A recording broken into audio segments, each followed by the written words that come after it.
wordt weer een strijd. We knallen bij de ton en bij de start. Nou, de start in Grauw die heb ik in gedacht nog 15 keer beleefd.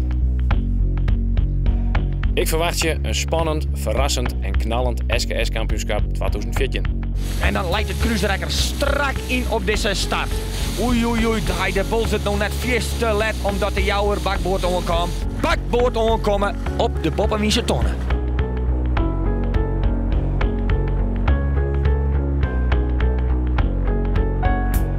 Ik ben Alco Rijenga, skipper op de Gerben van Maan, het scootje van het Jereveen. Wij moeten bij de start van het kampioenschap knallen.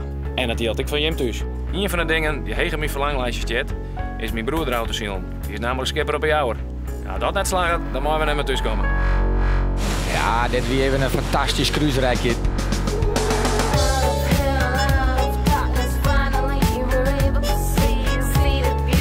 De hele weekend een aantal keren een stuwboot op die Boppenwiese tonnen komen. Je het net, bakboord, safe. En dan wordt het net meer lang, dan zal het schot vallen. Maar gang hoe de finish nou.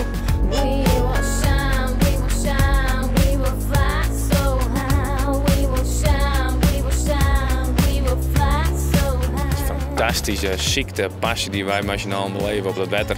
Nou, mooi. Skippen van haast al 100 jaar oud, zulke fantastische wedstrijden zullen kennen. Dat doen ze nergens op een brood. Dus hop mensen, zet de radio aan, druk de televisie aan, want het SKS kampioenschap 2014 gaat los bij Omroep Friesland.